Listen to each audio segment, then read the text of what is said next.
¿Buscas las ofertas de Early Black Friday en Lowe's? Estás justo a tiempo. Ahorra hasta 50% en electrodomésticos selectos y hasta 25% extra en combos de electrodomésticos selectos. ¿Estás pensando ya en poner luces navideñas? Aprovecha ahorros de hasta 50% en escaleras selectas. Precios de Black Friday sin las filas de Black Friday. Lowe's, nosotros ayudamos, tú ahorras. Válido hasta el 11/19. Selección varía por tienda, solo en tiendas selectas hasta agotar existencias. Detalles en lowes.com. This holiday season, celebrate in the middle of everything. From the glistening lights of Galena to the festive magic of Chicago's Magnificent Mile, Illinois has everything on your wish list. Bundle up and meet the reindeer before their big night. Raise a toast in a cozy snow globe. Or get a taste of the North Pole as you sip, shop, and stroll through the Christkindl Market. Start a new tradition and plan your holiday getaway at enjoyillinois.com. You walk into a little grocery shop in France and you get the best chocolate, you know? It's just like when they make something, they make it right. Out here, I don't know what the hell they put in it. It's awful. Welcome to Story and Craft. Now, here's your host, Mark Preston. Hey, how's it going? It's Mark Preston, back again, another episode of Story and Craft. If this is your very first episode, well, welcome. Thank you so much for stopping by. Hey, if you've been here before, thank you. I know it's been a few weeks. It's been a moment. I know. Don't be too mad. I had a big project I had to get put to bed and locked down, and it is finished. So, yay, you and I get to spend more time together. And that's really where I want to be, just you and I here together. And of course, with our guest today, the talented actor Thomas Jane. I mean, you know Thomas. He's been around a long time. Constellation of really cool projects. He, of course, was in The Expanse. If you've listened to the show, you know I love The Expanse. My son and I, Zachary and I, it's one of our shows. He's also been in HBO's Hung and Trapo, which is a cool show. I knew it was out there. I just hadn't had a chance to check it out. After chatting with Thomas, I went. Already been through the first season and a half, I think. Enjoy it. Shot in Australia in the last year. I think this is like my fourth show I've gotten into that's produced in Australia. They do some great TV in Australia. In fact, I would love to say hello. I know there's a lot of folks checking out the show in Australia. I don't know if there's something in the water besides crocodiles. I don't know. But a lot of folks checking in. And I think outside of the U.S., I think that's where we have a phenomenal amount of folks checking us out. So, hey, if you're in Melbourne, Brisbane, Sydney, Perth, wherever you happen to be, Gold Coast, which I really would love to check out one day. Thank you so much for stopping by. So hello, Australia. And of course, you may remember, I mean, if you go all the way back, I mean, he was like in Boogie Nights in 97. Of course, he was in that film with Mark Wahlberg, who is in his new film called Play Dirty. It is on Amazon Prime Video. You can check it out right now. You know, Thomas, really enjoyed chatting with him. Do me a favor, by the way, if you would, make sure to grab your podcast listening device and make sure to follow Story and Craft. Get notifications every time a new episode rolls out. Also leave some stars, likes, thumbs up, whatever. Throw some glitter or tinsel. I mean, it is that time of year. It helps people find Story and Craft, which is uber cool, and I appreciate you greatly. So also everything about the show, check it out, storyandcraftpod.com. Once again, storyandcraftpod.com.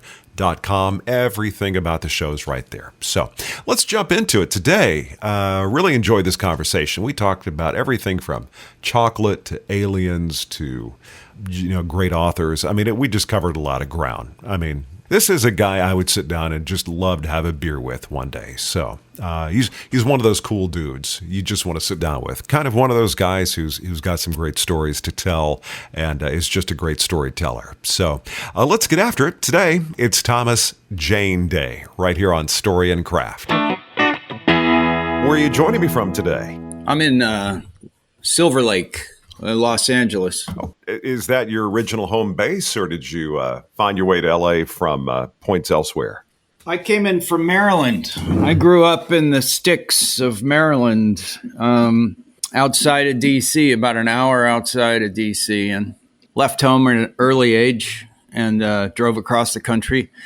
I didn't have any money, so I figured it would be warmer On the West Coast, I wanted to go to acting school, and there was one in New York and there was one in LA that I liked. And so I came out here so I could, not freeze to death. I hear the food is good in Maryland, the crabs. Yeah. Being close to DC, were any of your parents in the DC machine at all, or? No, my dad was into microbiology. He got into it early in the 70s. So that's basically the hub of the microbiology, NHI and all that's over there. Okay. So that's basically why we were there. He started a couple of companies, working in biogenetics. Did you have any siblings that also chose kind of the path you did, or were they more into the science thing like they're that? all kind of normies. Yeah. I'm the oldest of six. Really? I've got 4 brothers, and I had a sister, but she's dead. And it's just like a mess of boys. And most of them are out here. 3 brothers are out here, and one of them is back east, close to my mom and pop, which is good because they're getting on. Right. Well, so they ended up out west. You just kind of set the template and okay, Big Brother's going. I guess I did. Yeah, they all kind of followed me out here after a few years. I mean, I left; they were still in school, but when they got out, they decided the West Coast might not be bad. I'm trying to remember the first time you kind of came into my Boogie Nights, definitely. And here you are making a return. Was there any, you and Mark Wahlberg, did y'all have any kind of right. Play dirty? We did. Powwow on okay, man, look at all the years. We did. We told some good stories. That was fun. That was really fun reuniting with Wahlberg. And we got to hang out for a few days. And of course, I love Shane Black. So anything he asked me to do, I'll do it. Yeah, that was that first movie that everybody kind of looked at Marky Mark and going, yeah, he's got the chops. Okay, he can do this thing. I mean, he had a great director. Oh yeah, Paul Thomas, and he's good. He's great, But old Mark he's solid. He does his thing, and he does it really well. Yeah, Paul Thomas Anderson is somebody who just really didn't he direct Magnolia as well, or am I imagining that? Yeah, okay, he did. Yeah, I was supposed to play 2 parts in Magnolia.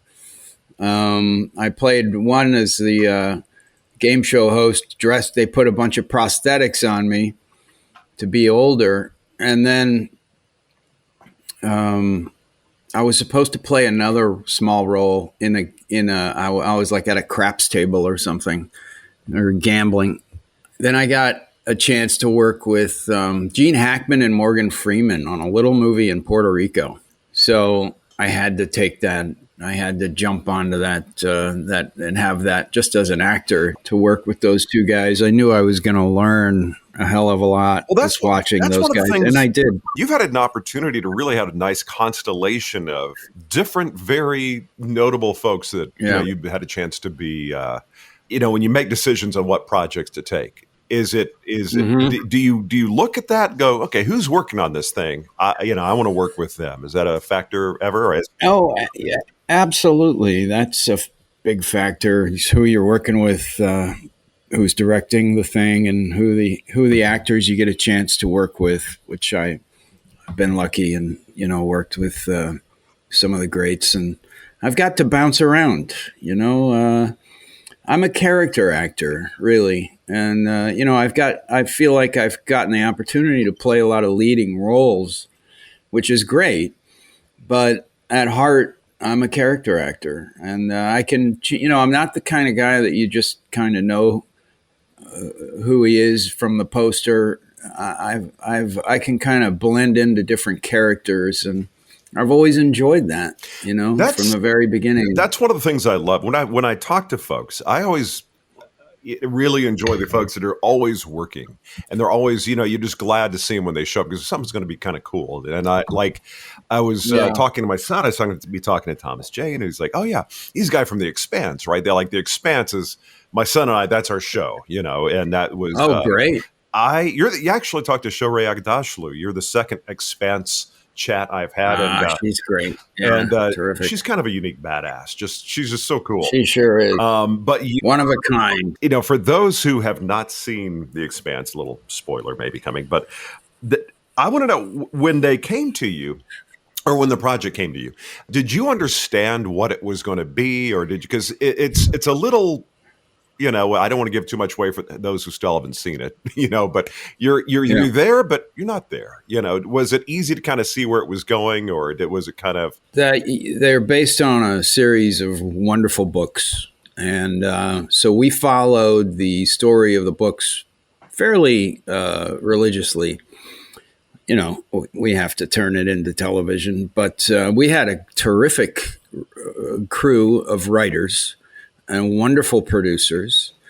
And we knew from the beginning that we wanted to make something special. We just happened to catch the Sci-Fi channel at a period where they felt like they needed to do more premiere stuff, pristine. In other words, they wanted to spend some money on a show, right? Because they wanted to elevate their channel. So we happened to get the money. My agents told me not to do it because it's the Sci-Fi channel. But I believed in the crew. I believed in the group, Mark Fergus and Hawk Ospey, who wrote Children of Men, Iron Man, and a lot of other great stuff. I thought, and the books were terrific. And I love A, film noir, and B, science fiction. Mm-hmm. So to be able to combine the two was a real dream for me. Even your character was a little bit of a throwback. In a way, it seems like there was a little to the old detective vibe, from back in the day. It seems like you were kind of like embracing a little, like you said, the film noir. I kind of felt that. But I mean, it was like you were the one through line. I am geeking out a little bit on the Expanse thing because it is one show that one of the few shows I'm like, please have a sequel, or right. To make that happen would be just monumental, I know. But you were kind of the through line. You were sort of, there was almost like a narrative nature. Like when you showed up, you were connecting to, your roots were all over every stage, They collide. They're two different worlds and they eventually collide and then merge into one. I think the books are cut above, if anybody's into reading sci-fi and you haven't checked out The Expanse, you definitely should, especially the first three. Yeah, I think the heir apparent to that vibe is the on the Apple TV, the Foundation. I think kind of captures a little bit of that kind of out. Yeah. I told my son, I was like, I'm really looking forward. I got to ask him some Expanse questions. So I got to say that was cool. I loved your character and the I wanted. Did you keep the hat?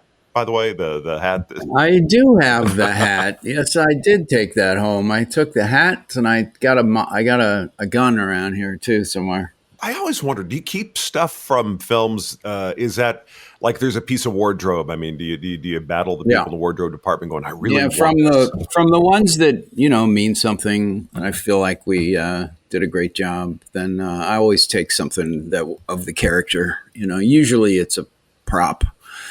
With The Expanse, it definitely had to have the hat. And they were happy to give it to me. And other shows like when I played Mickey Mantle in '61, I've got my jersey for that.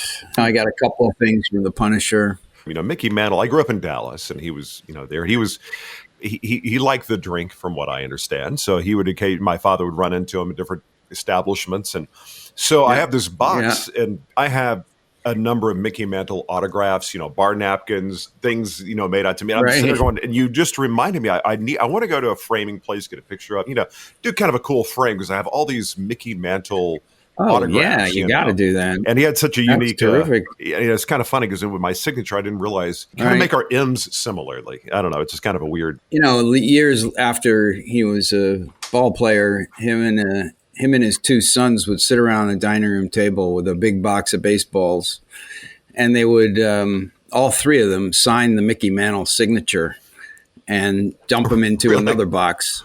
Yeah, and then at every ball that went in, they'd be like $20, $20, $20, and they'd fill up a cardboard box full of Mickey Mantle baseballs. So when you're, buying a Mickey Mantle baseball, apparently the experts can tell the difference. God, I saw that in a movie not funny. long ago. It's like an athlete's kind of on the back end of their career, and that's kind of how they're, making the money. But what was it? Is that for you playing someone? Because you said character actor. You're used to really morphing and doing a remarkably good job of it. But here you are playing a real dude who had a real life, and people know him. What was it like? You're playing, Mickey Mantle. Was there like, are you going to go and do the research and talk to the people who knew him? I mean, how did you get that? How did you prepare Absolutely. For that? You do everything and anything you possibly can to learn as much as you possibly can in the time that you have before you start shooting when you're building the character. And the thing that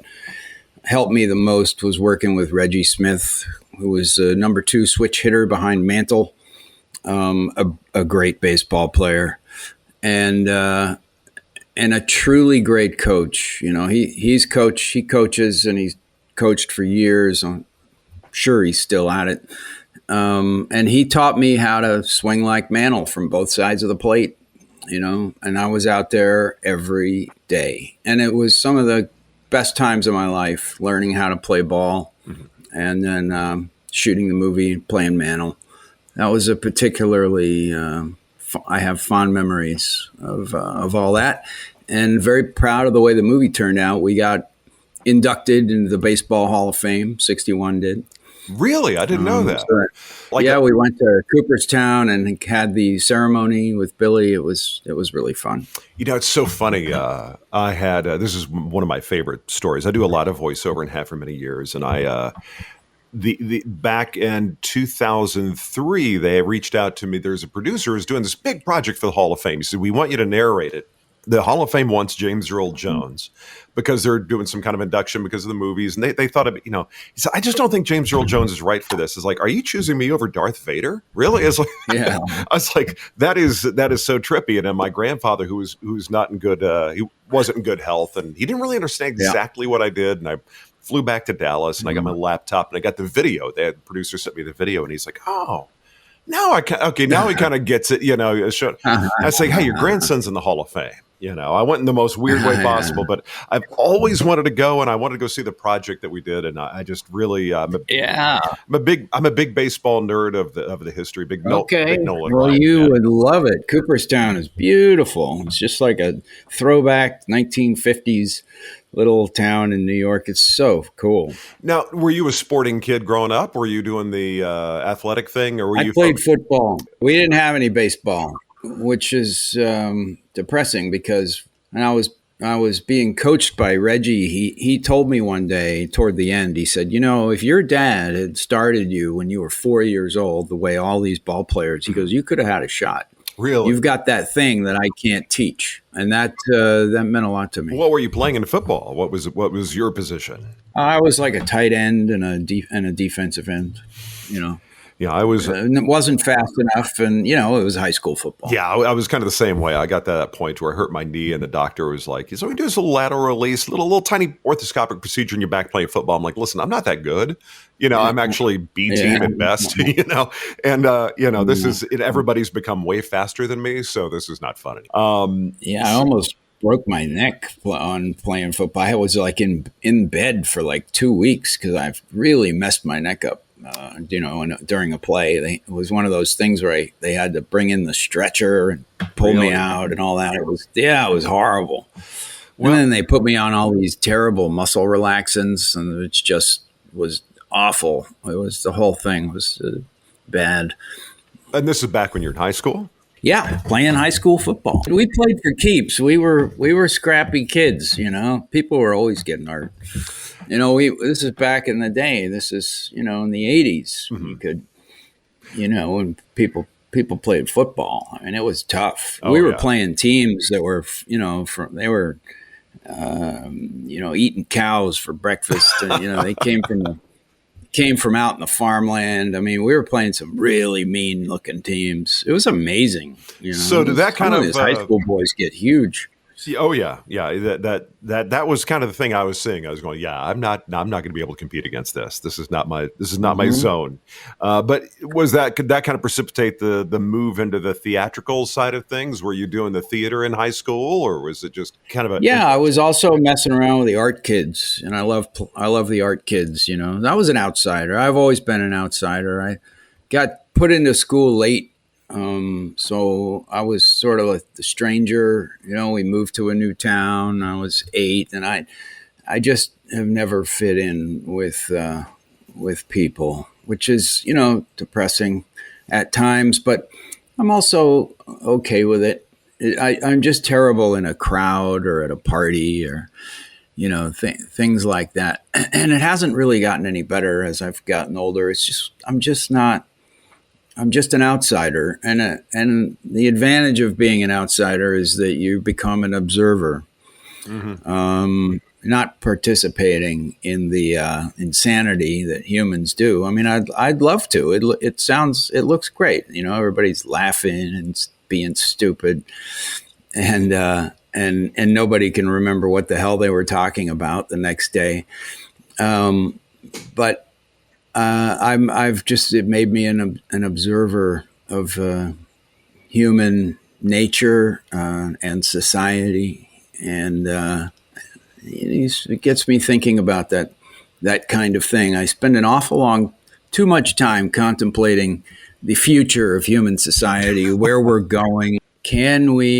What would it take to sort of transform us into a sustainable, coherent society with an actual common purpose, things like that. I feel you 110% on that. Yeah. In fact, doing what you do, I identify, you have to almost be a little bit of a extroverted introvert, because you do have to find yourself in different situations, but you have to have that recharge moment where it's been tough. That's been tough. Yeah. That's probably the hardest thing for me is the people aspect of it all.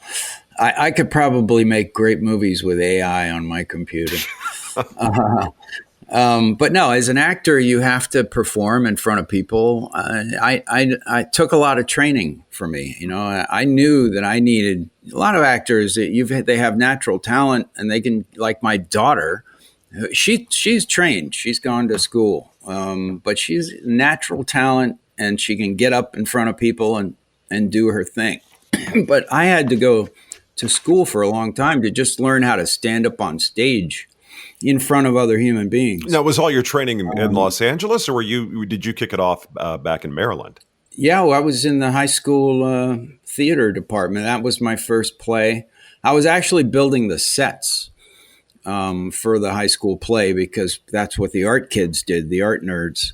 We painted the sets and built them, and it was so much fun. It was, after school, we had a great group of nerdy kids. But then I was always cutting up and playing practical jokes and stuff. And so we hatched this plan to destroy the set in the middle of the show. We were going to sort of attach it to ropes and pull the whole set down in the middle of the show. We thought it would be hilarious, but we needed an inside man. We needed a guy on stage to affect this elaborate plan that we'd cooked up. So that was going to be me. So it's like, you need to go and audition and get a part in that play, and then we'll have our inside man. And so I did, and I got a part in the play, which probably wasn't too difficult, but so as I rehearsed this thing, it was a vaudeville sketch. It was a night of old time vaudeville sketches that our wonderful Mr. Brodsky, our drama department and English teacher, put together. And we got to learn all of these fantastic old vaudeville acts.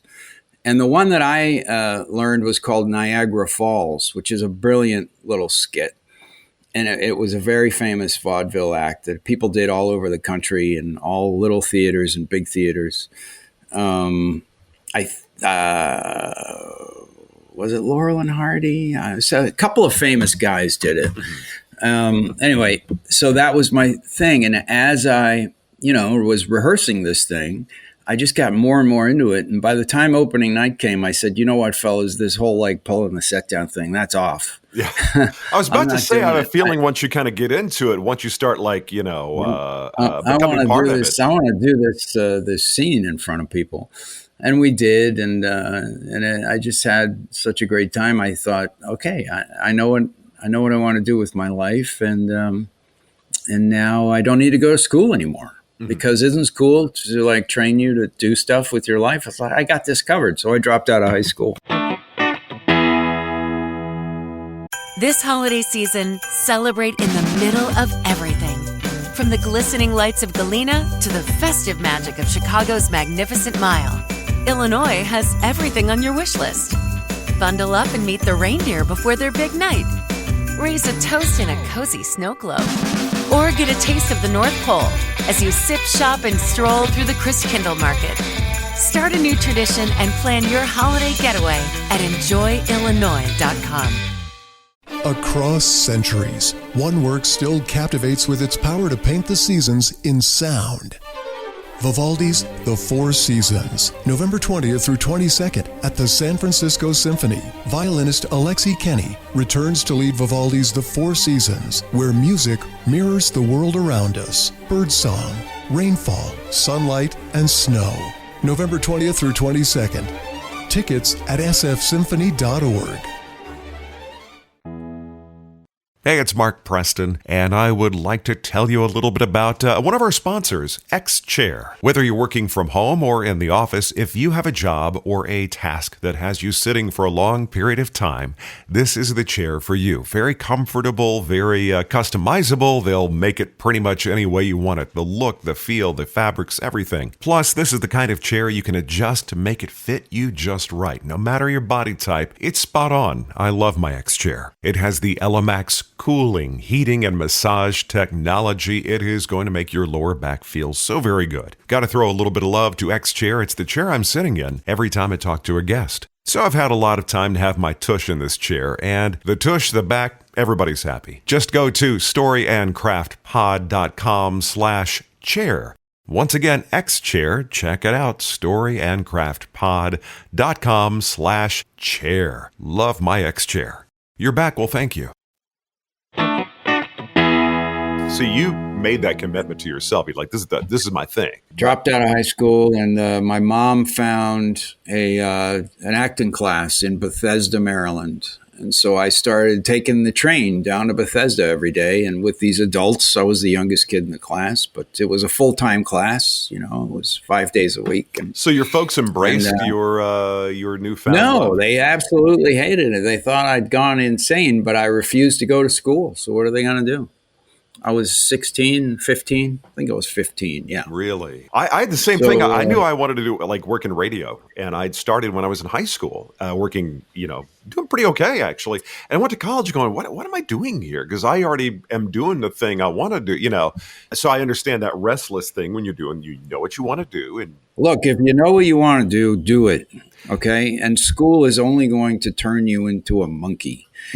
Unless you're really into being a doctor or a physicist or a mathematician or something that requires serious training, then school is great, and find the best people and soak it up, But if you got some other ideas, if that's not where your talent lies, then school is meant to create workers out of people. And this is an open letter from the Rockefeller himself to the president back when industrialization was just kicking in. And it's right there in black and white. You can read it on the internet. We need a nation of workers. Mm-hmm. And he said, I suggest we adopt the Prussian school system. Because in Prussia, they were having this horrible problem where every few years there would be a revolt and a revolution. And they figured out that the older kids were teaching the younger kids what was wrong with the country. So when the younger kids got old enough, they would revolt. So what they did was they separated everybody by age. And then they gave them a master who would punish them. And they conditioned these children to do meaningless work to keep them occupied, fill their brains with a bunch of nonsense, and separate the older kids from the younger kids so the older kids couldn't teach the younger kids what was going on. And it worked. The revolutions stopped. Huh. So Rockefeller says, I suggest we adopt this system and institute it all around America because we need workers, period. I mean, that's the story, folks, and it hasn't changed. Well, what I found was very interesting. I think we're kind of getting a little bit away from it. There was a period of time, and you remember the movie Office Space came out. That was kind of like the pinnacle of that. Like, we don't care what degree you have. I think I auditioned for that. I loved that script, and I really wanted to be in it, but I'm just, it wasn't my bag. Yeah, go ahead. It was just like at a time when you need a degree. They don't care what the degree is. You just have to have it. It's almost like, okay, well, things just aren't connecting. So you kind of realize we're at a phase now where some of the big tech companies, some of the more savvy companies going, well, you don't need a degree. Certainly don't. And, it's, of course, education has its place, as we discussed, but that's one of the things I'm really wondering. Doesn't. Well, I mean, if you want to be a doctor or something like that, of course, but otherwise it's like, the amount of debt that's being accrued. Luckily, my kids, they had themselves a scholarship because they're way smarter than me. But right. But I'm curious, when did you make that? I mean, making that move to LA. How old were you when you headed west? I was 16. But now you got me thinking about the debt situation. So let me tell you about that. So the 1960s were a period of incredible revolution. It was a consciousness raising period. People were learning. They were breaking away from the establishment. They called it that, the establishment. They would grow their hair long, and they were getting together, and they were protesting, and they knew that the country was screwed up, and they knew everything that was wrong with it.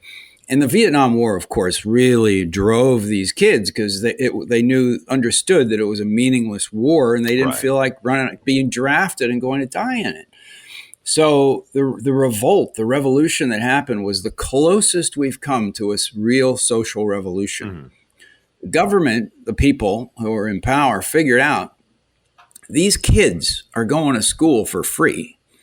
College, if you bag groceries 3 days a week, then you have enough money to put yourself through college. A part-time job, 5 days a week will put you through school. And they had all this time on their hands to get together in church basements and figure out what was wrong and protest. So suddenly the tuitions started going up and up and up, putting these kids in debt, making them get full-time jobs, and no longer have any time to think or worry about what's messed up about the country. So that's how that happened. My kids, 22, 21, and 20, almost 20. And it's like, I talk to them, it's like, what are, with AI and all that stuff, I'm like, okay, is school more important or is it less important? It's really a weird time we're in right now, but going back to the 60s, everything was a confluence of, you had music and culture, and everything was kind of angling and like it was a disruptive, and it was, that makes sense. It was a disruptor, and we had to install, guardrails to make sure that didn't happen again. And you're right, the AI, now I think the hope is that if we can create a decentralized system, and we could do it through the internet, then we could change the world. I mean, there's all kinds of opportunities to be created with time bartering through the internet. If you've got a skill or stuff, I mean, you see it, with people trading stuff, online. They're trading stuff. They're like, I've got an old stereo, I don't want it, but I need to put new hubcaps on my 56 Corvette. Does anybody have? And so they're swapping stuff, but it doesn't have to end with stuff. It can end with, skills. Mm-hmm. We can start a kind of a distributed system where money doesn't become as important. We still need it for some things, but it's kind of the Star Trek culture, sort of a, which we could be heading for. We could create that, but we have to create it, and nobody's going to be, helping us. They don't like that. They don't like that system, which I think is why we're starting to see more attempts at censorship and, digital ID and all this nuttiness that people should really avoid, like the plague. Yeah, I think I was fortunate that when I was in high school, I actually had a few good, teachers, ones that would kind of break away from the curriculum, just get into discussions and kind of let your brain breathe and like really, talk about those are life changing. As a kid, yeah. That's life changing stuff. So I'm remembering 9th, 10th, 11th grade, different government and history classes. In the moment we're in right now, I'm going, oh. I read about stuff like that. I remember the, Industrial Revolution, the robber barons and all that jazz. Right. And, Yeah. Notice how they changed the laws so that, when they broke up all the monopolies that they had, there were big laws about monopoly breaking, but we've gotten around those in the digital world. They don't apply. So the monopolies are back, and I don't see the gusto that they had to break up the digital monopolies, because the digital monopolies offer much more control over the population. So that's really interesting in your industry. That has changed, and it's like you have two different you have the big corporate thing happening, the mergers and all that, but you also have people being able to go out, create a thing, put it online. Very democratized. I'm hoping that is what happens. It's a skill set. Okay. Now, just because you can make great images does not mean you can tell a great story. That's a whole other skill set. But people have that skill set. The same people that grow up and come out to Hollywood and become directors and producers and actors and writers and editors. And everything else, those skills, those talents exist. And the computer, what we're able to do in image creation is just another tool. You still need the talent to be able to use it. It really is just another tool. Like music sampling, when people started grabbing little snippets of other songs and putting them into their songs, like people just lost their minds in the beginning. They're like, you can't steal, that chorus and throw it into a song. But it just became another tool. And when it's done really well, it's people talk about AI, and I understand it's going to be the new toy for a lot of people. But I think inherently, the world of voiceover that I've floated in for many years. I remember 30 years ago, people were saying words like non-announcer, real person, conversational, authentic. That's what because we have a craving for authenticity. So that's the reason why I think that AI's got, it does have a shelf life. I think it only lasts until people get really hungry for that authenticity again. Then I think things will, I think the authenticity there's going to be a real hunger for real people telling real stories about real life and the real emotions and experiences, those cathartic moments that you're able to have when you watch a story about, and you believe it, you have great acting and wonderful story to tell. That is, I think, is we're going to see stories start to move in that direction. I could see another period that we had in the 90s when independent film exploded and Sundance became a big thing.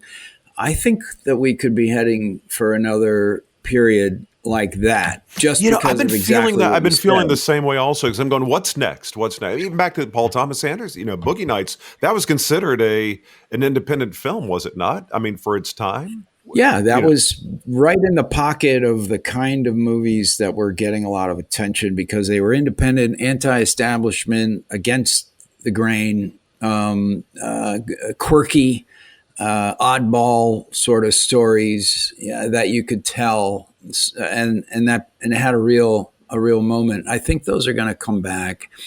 And I think Hollywood will also follow along. I just saw a movie last night called Song Sung Blue. And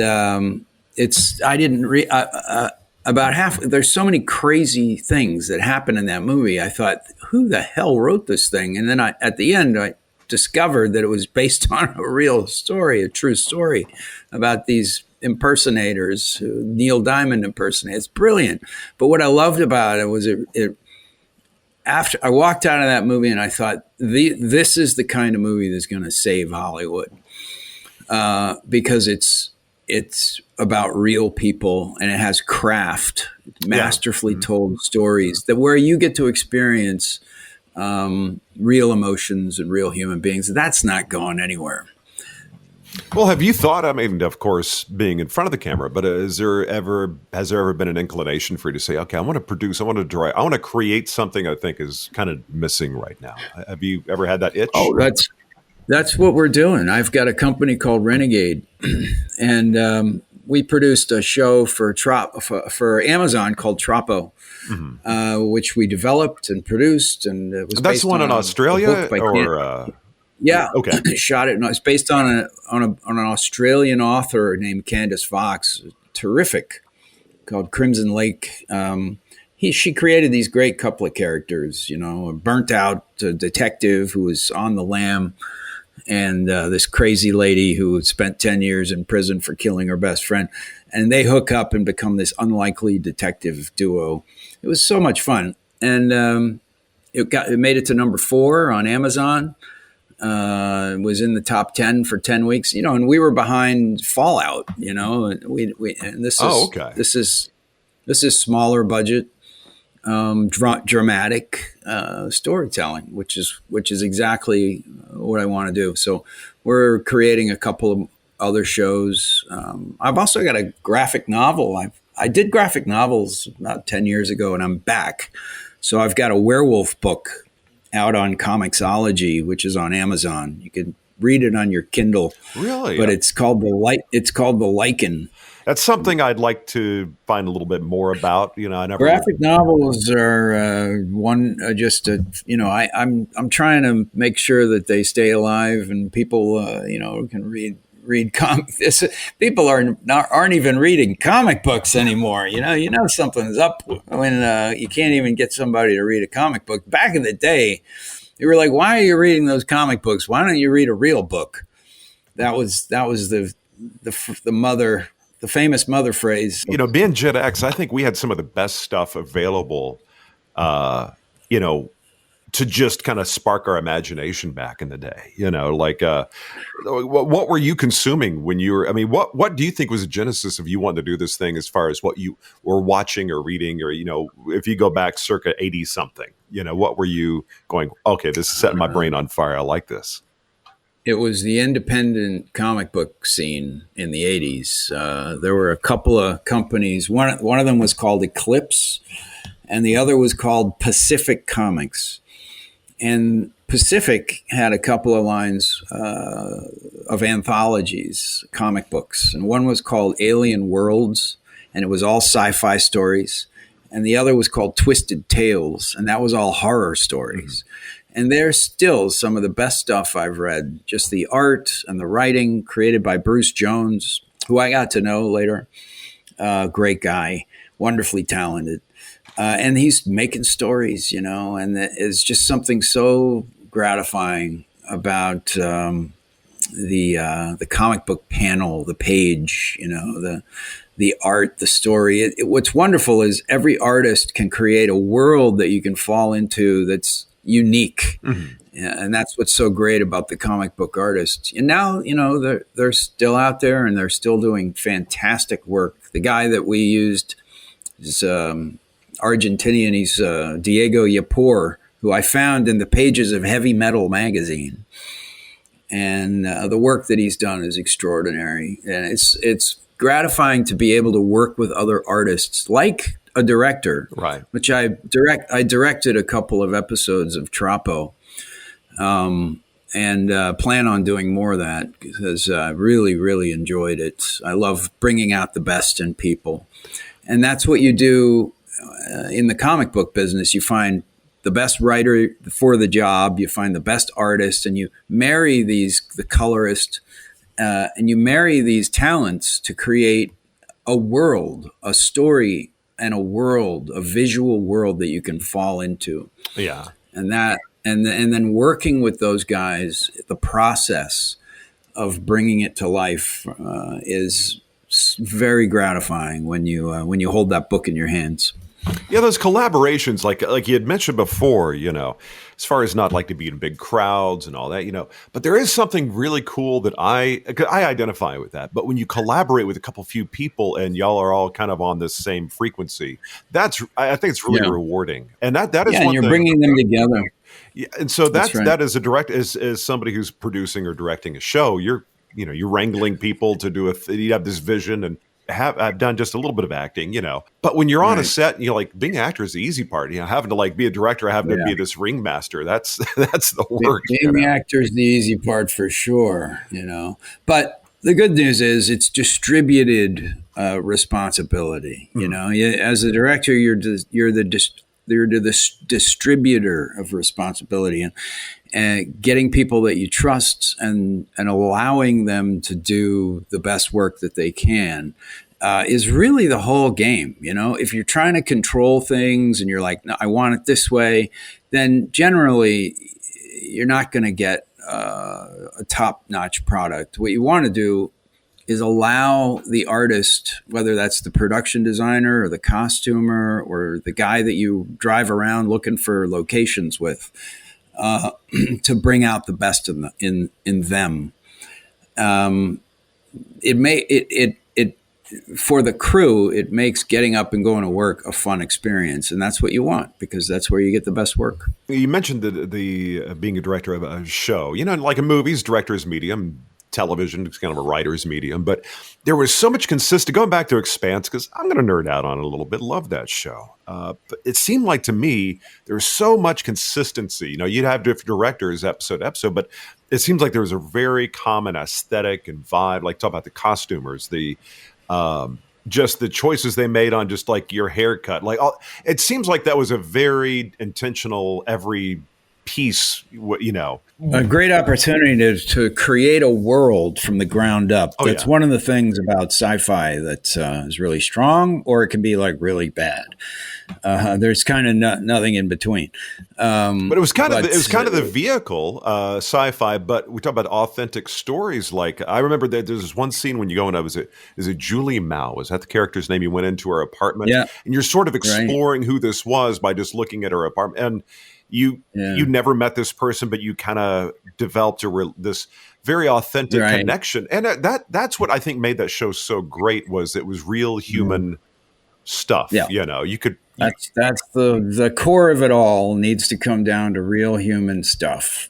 That's what you're looking for. The story is just what you're hanging the reality on. The reality is the creation of human emotions, human experiences, human conflicts and doubts and fears and all that wonderful stuff goes in. And imperfections, but also people who rise to the occasion. To me, it had a perfect kind of ending, but I'm like, no, it can't end now. It must keep going, But like your daughter, you said, is also doing the acting thing. What piece of advice have you handed off to her? I'm sure you've got nuggets that you've passed along to her along the way. I do. Yeah. I've got a few little nuggets. She's surrounded by some really, she's immersed in the artist's world. She grew up around books and movies and paintings and everything else. So I think there's something to that. I think you can get further faster if you grow up, and this not just in the art world, in any world. If you have an affinity for it, take advantage of it. People say, well, they get nervous about some kind of nepotism and all that. The only thing that matters is do you have an affinity for it? Do you love it? And if you love it, then you've got this wonderful landscape that's been created around you by your parents and their friends and that circle who have also immersed themselves. So you actually can get further faster because of that immersion. They say nepotism, that'll get you so far, but it's kind of like professional sports. I mean, if you're batting 100, you're not going to be playing in the majors, You gotta show up and perform. Now, do you just have one daughter? I've got one daughter, and she's changed my life. I was a wayward soul before I had her, and then she's given me a new life that I'm incredibly grateful for every day. I'm lucky to have three wonderful kids, but the more like my youngest is a lot like me, so it doesn't create friction, but it's sort of like I think the things that irritate her about me are the things that we have in common. So we've there's just needing to meter that. But as she's studying in Europe right now, so she's doing that. It would be great to be 19 years old and every weekend taking a train Europe, somewhere, And Europe, fantastic. It's perfect. I think all kids should be doing that. Seeing the world, seeing how other people live, is probably as a young person, that's much more valuable than education. So have you had a chance to have her work on any of your projects at all, or any things you've worked on? We did a movie together when she was younger. We did a little movie called Dig. She's great in it. Movie's not so good, but she's terrific. And it got her the experience, when you're young, you're just craving experience. And it's sort of neat, she lives with me. So it's so interesting. She's 22 and she's now an adult. And isn't that weird? We have this adult relationship. I'm getting used to that also. It's like they're going to be their baby forever, right? But I remember being 22, what I was up to. They're a human out in the world doing their thing. I'm like, this is my daughter's teaching school, my oldest, and it's weird because it happens so fast. It's like your heart walks out the door every day, and it's just you just hope that the world treats her okay. Now, is Patricia her mom? Mm-hmm. Okay. I had David on Arquette. Real interesting guy. Yeah, that was a fun talk. That's it. He's a unique individual. I love David. He have a great affinity for him. He seems to have just the best heart. He seems like a good dude. He just he's a wonderful guy, and he's got great strange tastes. He's similar to myself, but in a different way. He's into different things, but. It's really interesting because we were talking about Paul Reubens, and it was interesting. I just saw the Paul Reubens, the Pee Wee documentary, which I think was wonderful. Yeah. And I was like, well, yeah, we were all friends with Paul. We had some wonderful times together, and it was devastating. I still miss Paul. Paul would send everybody. He never missed a birthday.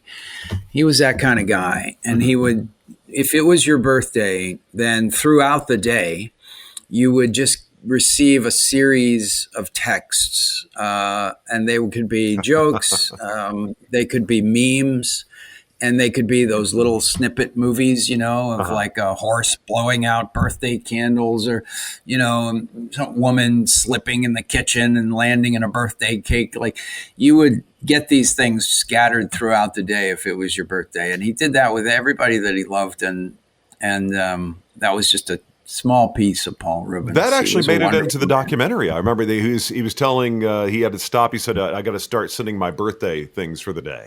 I think that was a wonderful documentary. Any kid of the 80s, it was like it kind of completed, like it was, I think, so good because it gave you more appreciation, empathy for the arc of his story. He deserves it. Truly wonderful human being. So, looking at what you did, you said character actor. That's how you kind of frame the nature of the work you do. What is it you haven't done that you want to knock out? You're like, this is on the agenda. I must do this. Yeah, I've got a script that I'm working on. It's going to take me a while to get it done, but that I'm not going to talk about. But I do have things that I haven't done yet. I'm working on making them happen. I really like getting behind the camera now. So developing a couple of things to direct. I'm hoping that these smaller independent movies start getting made again. Yeah, because that's really where my heart is. I like these little stories about human beings that live outside of your normal everyday experience. That's what I think is so great about the internet. The way these little rabbit holes you're able to find and go down, and it really brings us closer together as human beings. We start to understand each other a lot better, and I feel like these divisions that have been created politically are false. I really do. I think it's all its own brand of theater. Be honest with you, that's the thing. It's all manufactured. But the thing is, so many people buy it hook, line, and sinker. It works, and I think it works on all of us to greater or lesser extent. It's the dopamine hit that I think people get. They want to be enraged, and I'm like, there's something. Just chill, think about it for a moment, let it bounce around your mind before you. Yeah, and is somebody gonna bring that up at your funeral? Like, if it's not that important, then just let it go. Yeah, I'm really missing some of those independent. If you look in Netflix, sometimes they give it an adjective of understated. A lot of times they'll give it it's just a story about people navigating a thing. Now, you have to be able to tell it well. You have to still. It's entertainment. At the end of the day, I don't want to watch boring movies about nothing. I want to watch exciting movies about nothing. Now, how did Play Dirty? Come to you? I've worked with Shane before. Me and Shane, when he had The Nice Guys as a script, we took that down to Austin and did a staged reading of The Nice Guys. And so we've wanted to work with each other since then, because we just, I just love his work, and I like the way it comes out of my mouth, and so does he. So when that movie got going, he wanted me to play the part. And I was in Toronto shooting The Expanse, so I couldn't do it, which was heartbreaking. Which part in The Nice Guys was? The Nice Guys, the other guy, not the Australian, Russell. Ryan. Ryan's part. Yeah, okay. So we've wanted to work together. So we finally, when Predator came along, he wanted to do this oddball version of Predator. Of course, I said yes. We had a blast. And then so when Play Dirty came along, he wanted me he gave me a call. And anytime a guy like Shane, I learned that lesson the hard way. When I was younger, I turned down really talented directors a couple of times. And as I got older, I realized that's really dumb, and it doesn't matter. I want to do movies that I want to watch. That's sort of the general barometer. But there's another side to the business where if you have a particular talent and a really strong director wants to use it, you should take it. And that's called being of service, Yeah. So that's sort of something I was more selfish as a young man, and now I have a bigger sort of, my scope has broadened a little bit, and it took me a while, Again, it's sort of one of the downsides of being an outsider, things that might seem obvious to other people. Take me a minute. I think that's still a function of being young in your 20s. Like I talked to somebody the other day. I said, "There's no way in hell I would go back and do my 20s again unless I know what I know now." There's a lot of hitting your head against the wall. Yeah, it's brutal. It's a lot of fun though. I mean, Jesus, I wasted a lot of time with girls. It was nice to sort of when that calms down a little bit, the testosterone drops a little bit, you get a lot more time to get stuff done. God, it reminds me of an interview with Dustin Hoffman, and he says, the great thing about being my age, I don't know if he was in his 50s or 60s. It was an article I read. He said, you can just kind of walk down the beach, and you're not just paying attention to like the girls and all that. You're noticing everything around you. You're more life, everything else. Yeah. But everything that doesn't have a tail. But what's that phrase? If you don't look back on yourself in your 20s and go, God, I was a knucklehead, you're still a knucklehead, so.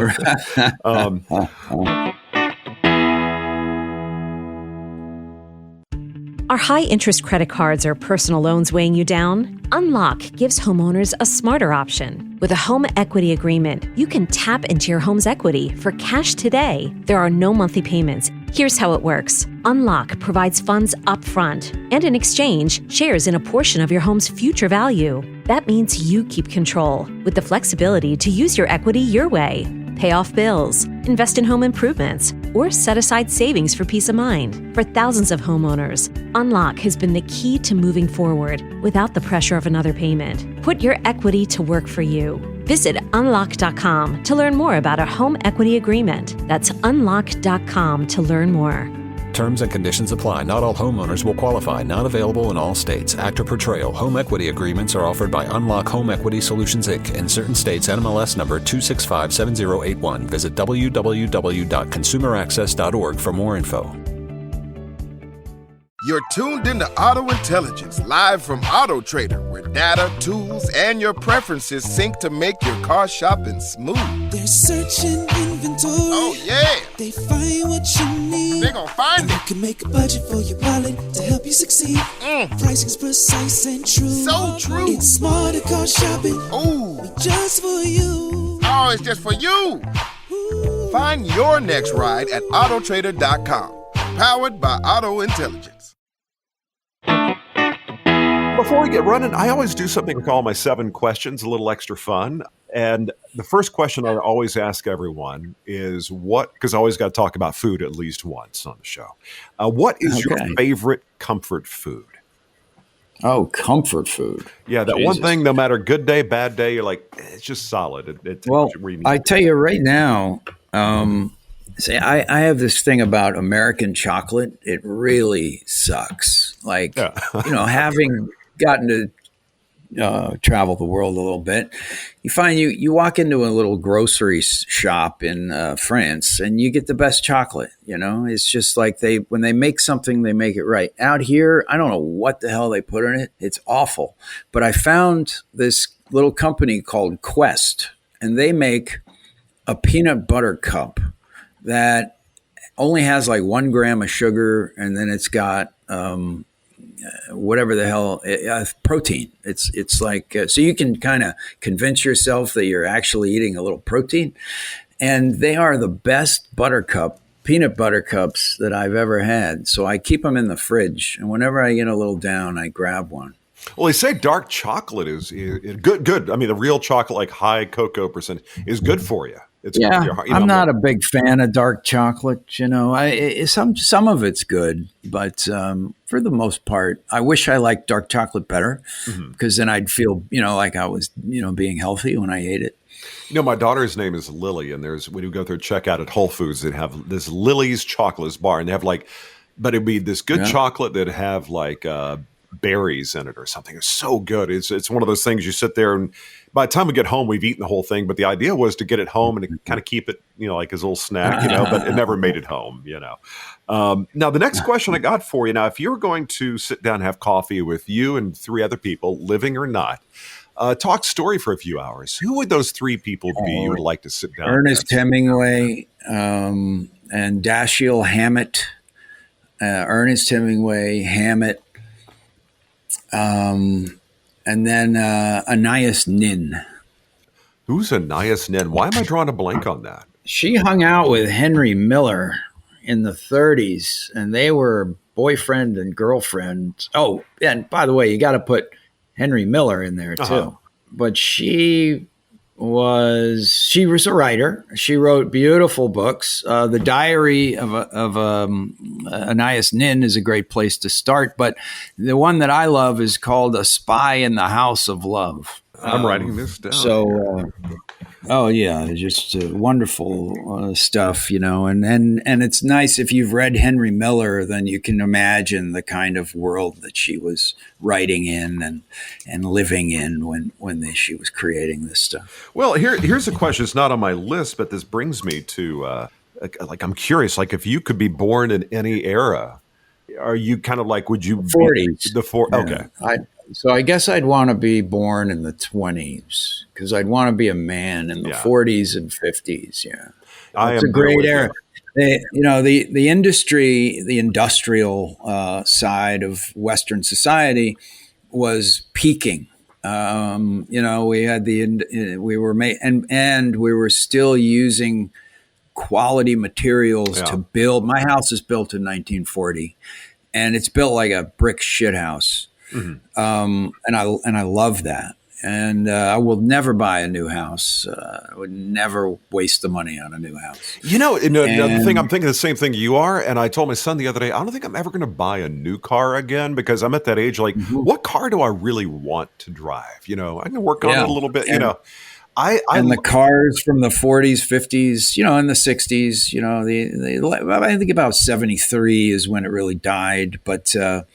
But the 40s and 50s were peak because the mechanics were worked out, and the design was brilliant, and they were built to last. Yeah, that built-in obsolescence that goes into stuff these days. It hadn't happened yet. Yeah. Now, the next question I got for you, if you were to go back when you were a kid, who was your very first celebrity crush?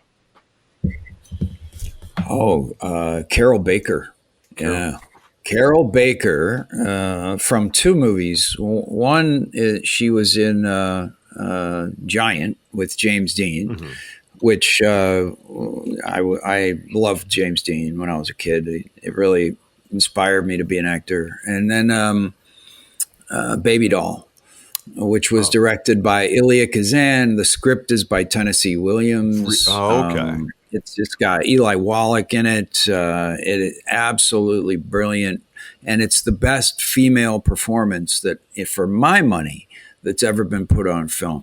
The film is called Baby Doll. Anybody want to, if you're into that kind of thing, like incredibly beautiful women who can act their ass off, check out Carol Baker. You're giving me homework here. I like this. That's one of the things I love about doing this. I always end up learning something or getting something on my to watch movie list.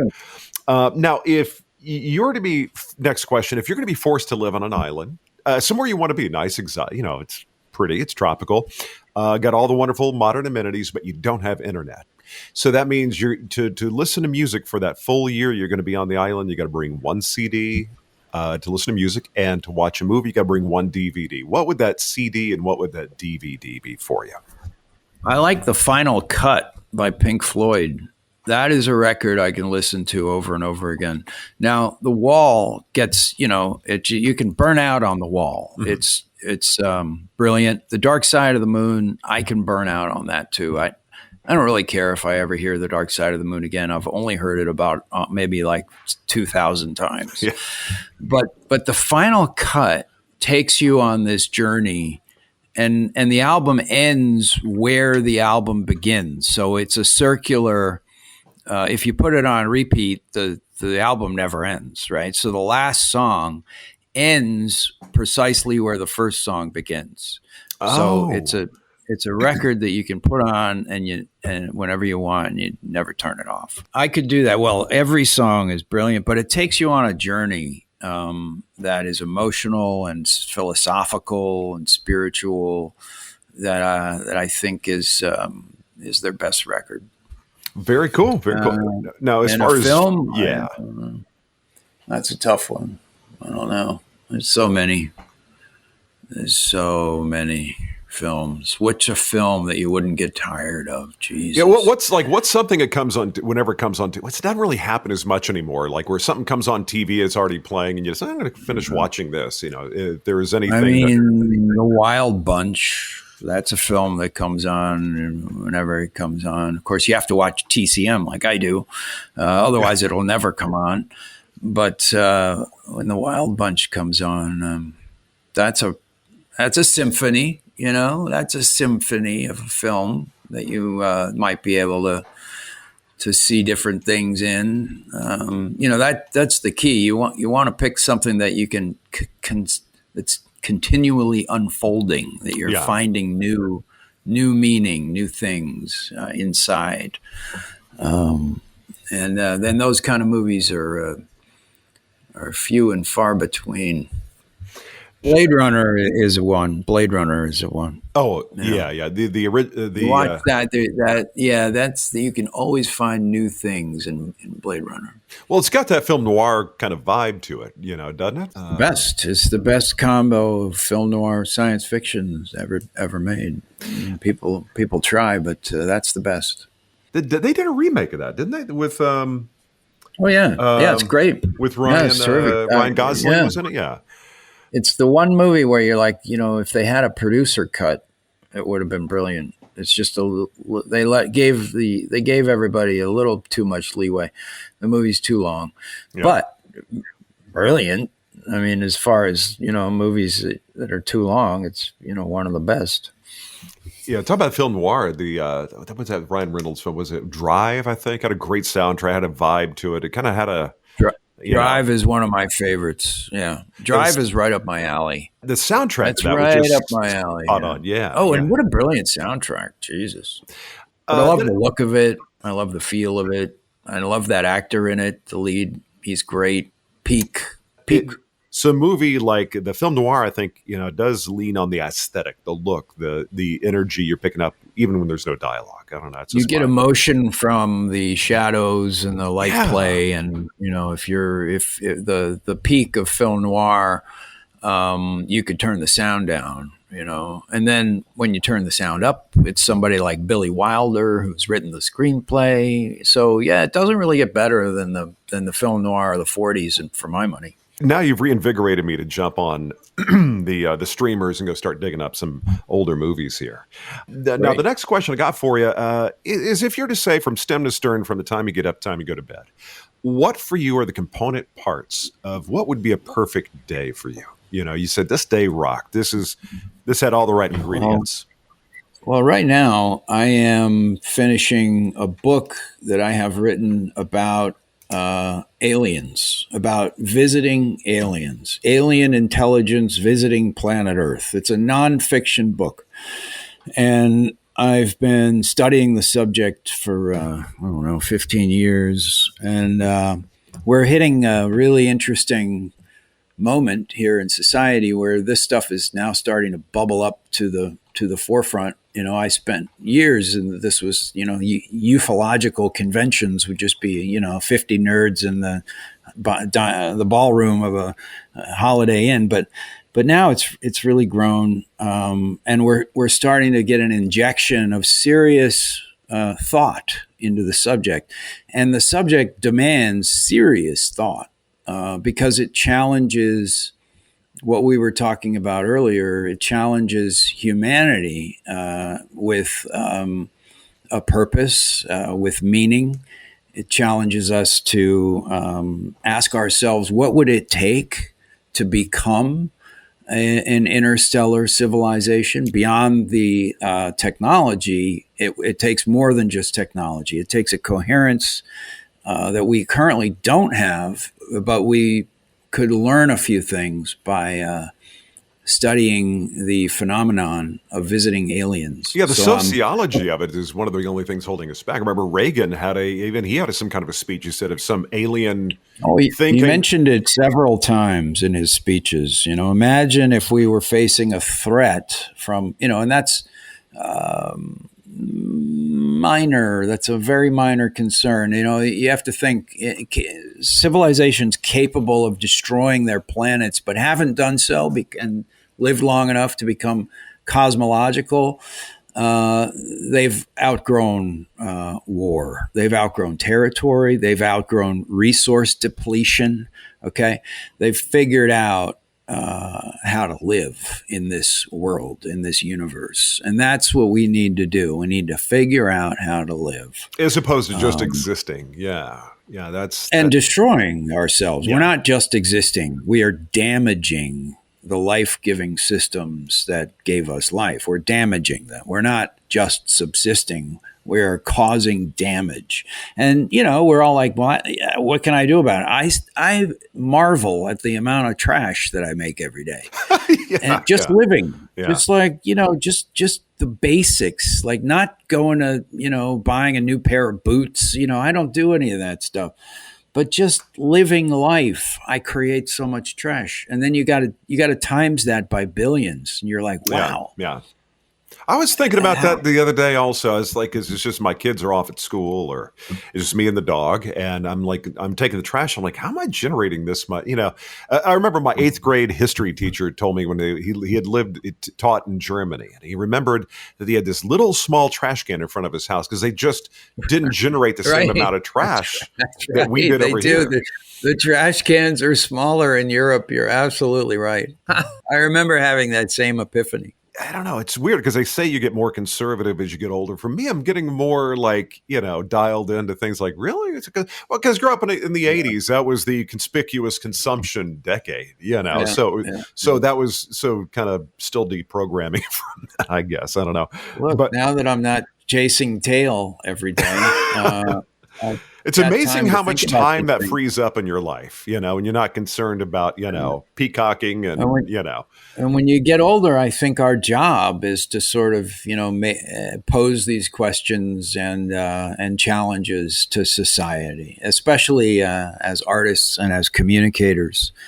That becomes, part of the privilege of having been around a few swings of the merry-go-round. I was thinking about that the other day, that, when you've lived long enough some people didn't make the full journey. They departed early, and here you are, you're still here, got a couple of gray hairs. And now it's like, okay, well, now it's like, okay, where's the young person? Let me pass this along as, and my kids are like, sometimes I swear they almost want to pat me on my head and go, oh, bless your heart, Daddy. Okay. Yeah, they don't want to listen. But the important stuff, when I say, okay, I really want you to listen, I want to have those moments when I know they're dialed in, It's like, hear what I'm saying. And the way to do that is through story. Mm-hmm. Yes. And it's through compelling, things that we can create. I think through the art the work that you do and that I do, we can add something to the conversation that needs to be added. 100% agree. That brings me kind of to the next question, which is, if you weren't doing this, if they said, Thomas, man, the acting thing, theater, all that, it's just not available to you. What would be your number 2? What would be the vocation that you feel would bring you joy? A writer?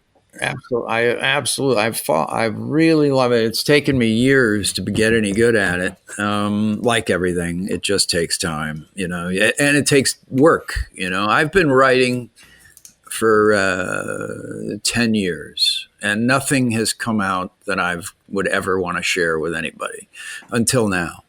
So I've finally, learned how to string words together to form a sentence that make a paragraph that then can make a chapter. I figured that's no easy task, and I've figured out how to do that. And I really, now deeply appreciate more than ever. I've always been a reader, but now I deeply appreciate the craft and art of writing, and that's what I'm into now. It's kind of like acting. It's all about the choices you make. Because for me, I would run into an issue of so much I'd want to put on paper that, even when I have to do something, write something which is more extensive, I'm like, oh God, I got to shorten this up, That's the hard part, is making it shorter. The hardest part of writing is making it short. Mm-hmm. Like, say what you want to say with as few words as possible and as simple ideas as you possibly can in a way that's not boring. Takes a lot of work. Yeah, I'm one of those people. I do a brain dump and then I just kind of clean it up from there. Yeah, you got to do that. That's what Hemingway said. He said, I write 100 pages to get one good one. Yeah, I think you got to do it, because if you're throttling or filtering yourself, you're maybe holding something back. It needs to get out. Like, oh yeah, okay, now I can take this somewhere. Write drunk, edit sober. I write sober and edit sober, but that's the general. You can get into the spirit of that without an actual bottle of alcohol. You can write freely and then edit ruthlessly. Well, as a writer, just one question on that is, if you said what inspires you, what lights the fuse for you usually? Song or a relationship, or what kind of, or watching something? What usually fires that up for you? Well, right now it's the research. It's right now I get fired up when I discover and put a new connection together between two pieces of information that I've learned through the research I'm doing about visiting aliens or UFOs or the government interaction with those things or personal experiences that people have had. We have a beautiful thing about the internet, and the reason why this is bubbling to the surface of society now is because we've collected stories over decades. Since the 1940s, we've had stories not just of lights in the sky, not just of structured craft, but actual interactions with alien beings. And what you don't know until you actually look is that we have thousands and thousands of these encounters that have been recorded by dutiful ufologists over the years, who on their own dime would go and find these people and interview them and suss them out and give us the details, so that now we have the technology where we can put all these stories in one place and create kind of a database. We don't have an actual data. We have databases for sightings, but what we don't have is an actual database for encounters, alien encounters. Where you kind of connect all the dots and go, because I was watching something, there are similarities. I mean, for stuff that's even around the other side of the world, there are certain things which are common. We have similarities between the beings in some cases. The other thing people don't realize is how many different species people report encountering. We think it's like the one big-eyed gray alien, or maybe a praying mantis insect-like alien. There's a handful, but there's actually hundreds, which is bizarre, and nobody has been able to wrap their mind around that. But I would love to create a database of alien encounters. But what we do have is I've got a database in my head, and when I discover new facts, and we can start to put the pieces together in new ways that we just didn't have access to before. I saw Michio Kaku, the theoretical physicist, talking about this 3-eye atlas. Have you been following this? It's a little bit, yeah. It's really kind of intriguing. Just just for like how random this is, and how I'm no expert on physics, but how many things about it are not adding up to our understanding of physics. Which is really interesting, yeah. So at the very least, we're going to learn a hell of a lot. We've only just gotten the capability to look for objects that come from interstellar that aren't part of our solar system. Just like in the last 10 years, I think, is when that thing came now we're online. starting to find them, and I think we don't know how many we've missed, before we had this capability. So we're not really sure what constitutes super unusual, because we're just now, gathering the data. But 3-eye atlas is certainly unusual and definitely worth following up on. Avi Loeb seems to think it's it's the size of Manhattan, first of all, which is not impossible with an alien technology, but I think that it's good to raise awareness of the situation. I don't think 3-eye atlas is going to turn out to be a spaceship. Maybe I'll be wrong, and that would be insane. That would be so cool. It would be such a nice distraction from all the other ships dealing with right now. What I mean? It's just like an alien encounter, I think, would be just the reset button we need. But right. If we can handle it. But no, I think that there is it gets the philosophical side going. It just, that kind of stuff is cool to groove on. Just like, what if, and how would we and my philosophy is, if there's stuff out there, if there's information that's not being, just put it all out there. I think humans can handle all of it, and it's not going to fundamentally change the way they operate day to day, but it's you still have to go to work. It's like quantum physics. You discover that everything's quantum, and the observer is integral to the double slit experiment. But you still have to sort of brush your teeth, eat dinner. I don't know what the psychological philosophy is on it, but there's so much stuff that we consume that comes in, and I think we were not programmed.